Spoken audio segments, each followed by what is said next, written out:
500 साल पहले ना कोई मोबाइल था, ना इंटरनेट, ना आधुनिक machine.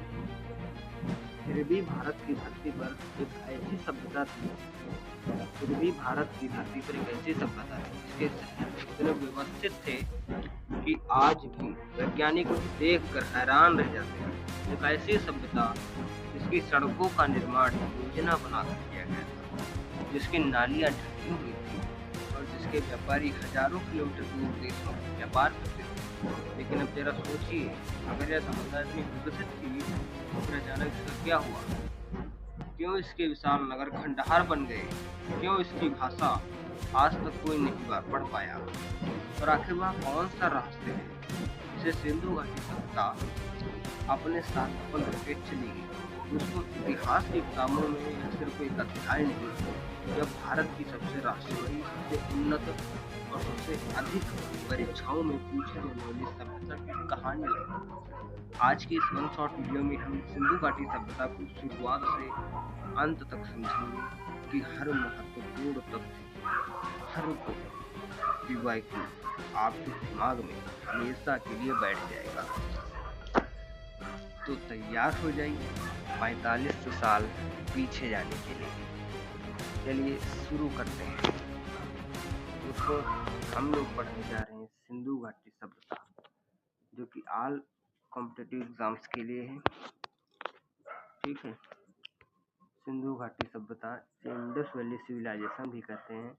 SSC railway, UPSSC, UP police से सीईटी, लेखपाल, टीईटी आदि सभी परीक्षाओं में पूछा जाता है। आज हम लोग सिंधु घाटी सभ्यता को कुछ डिटेल्स में पढ़ेंगे। चलिए शुरू करते हैं।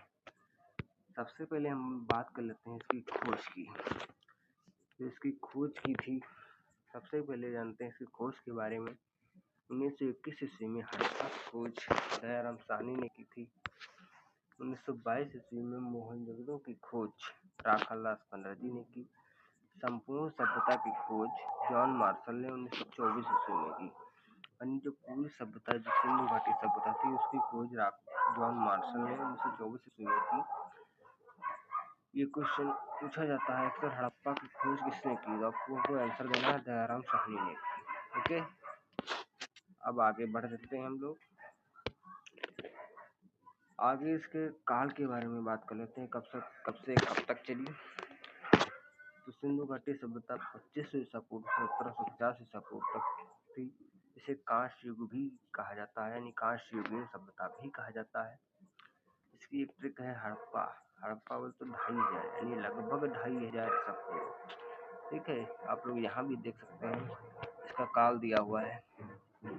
आप लोग यहाँ भी देख सकते हैं, इसका काल 25 ईसा पूर्व से 1750 ईसा पूर्व दिया हुआ है। आप लोग को ग्राफिक्स के माध्यम से हम लोग सिखा रहे हैं। इतना अच्छा कंटेंट आप लोगों को कहीं भी नहीं मिलेगा। प्लीज़ चैनल को सब्सक्राइब करना ना भूलें, क्योंकि ये ऐसा कंटेंट आप लोगों को पैड बैचेस में मिलेगा, क्योंकि ये कंटेंट आप लोगों को बिल्कुल फ्री में मिल रहा है। तो वीडियो को लाइक करें, शेयर करें। बात कर लेते हैं हम लोग अब नामकरण की। तो सिंधु घाटी सभ्यता का नामकरण कैसे हुआ? सिंधु घाटी सभ्यता का नाम सिंधु घाटी सभ्यता ही क्यों, ये इसे हड़प्पा सभ्यता ही क्यों कहते हैं, उसकी बात करते हैं। सभ्यता का पहला खोजा गया नगर हड़प्पा था, इसीलिए इसे हड़प्पा सभ्यता कहते हैं, क्योंकि इसके अधिकांश नगर सिंधु नदी और उसकी सहायक नदी के किनारे मिले हैं, अतः इसलिए इसे सिंधु घाटी सभ्यता भी कहा जाता है। अब बात कर लेते हैं इसमें प्रमुख स्थल जो मिले हैं। तो पहला प्रमुख स्थल जो मिला है हड़प्पा, हम लोग बात कर चुके हैं। इसकी खोज 1921 में राखालदास बनर्जी ने की, जो वर्तमान में पाकिस्तान में है। इसकी विशेषता है यहाँ पर विशाल अन्नागार पाया गया था और कब्रिस्तान R37 पाया गया था। ये दोनों इम्पोर्टेंट क्वेश्चन हैं, क्वेश्चन पूछे जाते हैं। कब्रिस्तान R37 कहाँ मिला या विशाल अन्नागार सिंधु घाटी सभ्यता के किस स्थल में प्राप्त हुआ? ठीक है, अब बात कर लेते हैं मोहनजोदड़ो। मोहनजोदड़ो का जो शाब्दिक अर्थ होता है वो होता है मृतकों का टीला। मृतकों का टीला, यहाँ पर महान स्नानागार पाया गया और विशाल भवन मिला है। तो ये क्वेश्चन अक्सर पूछा जाता है। मोहनजोदड़ो यानी महान स्नानागार कहाँ मिला है? मोहनजोदड़ो में मिला है। क्वेश्चन इंपॉर्टेंट है, आप लोग याद रख लेना। अब बात कर लेते हैं नेक्स्ट क्वेश्चन के प्रमुख स्थल। उसी पॉइंट में भी प्रमुख स्थल 6 प्रमुख स्थल मिले थे, मेन स्थल। तो हम लोग तीसरे स्थल की बात करने जा रहे हैं। लोथल तीसरा स्थल मिला था, वर्तमान में गुजरात में है। इसकी विशेषता यह यहाँ पर बंदरगाह यानी डॉकयार्ड पाया गया।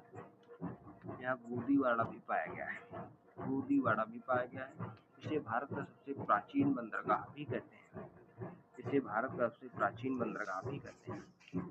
उसके बाद जो चौथा प्रमुख स्थल है वो कालीबंगा है, ये वर्तमान में राजस्थान में है। इसकी विशेषता यह है कि यहाँ जुते हुए खेतों के प्रमाण मिले हैं। ये देखिए इमेज के माध्यम से हम लोग आपको खेत के चित्र भी दिखा रहे हैं, ऐसे चित्र हो सकते हैं वहाँ पर। ठीक, अब बात कर लेते हैं अगली इम्पोर्टेंट क्वेश्चन की। प्रमुख स्थल धौलावीरा पांचवा प्रमुख स्थल है, ये वर्तमान में गुजरात में स्थित है। इसकी विशेषता से प्रबंधन प्रणाली सबसे बड़ा हड़प्पा नगर भारत में पाया गया है। ये सबसे बड़ा हड़प्पा नगर भारत में पाया गया है। सबसे बड़ा हड़प्पा नगर कहाँ पाया गया? भारत में, जो कि धौलावीरा ही है। अब बात करते हैं आप लोग के पांचवें क्वेश्चन के छठे क्वेश्चन के छठा प्रमुख स्थल। तो छठा प्रमुख स्थल कौन सा है? वर्तमान में हरियाणा में है। इसकी विशेषता है कि यह भारत का सबसे बड़ा हड़प्पा स्थल है। इसकी सबसे बड़ा हड़प्पा नगर है और ये सबसे बड़ा हड़प्पा स्थल है। ठीक है, अब बात करते हैं अगले क्वेश्चन की, इसकी नगर व्यवस्था की।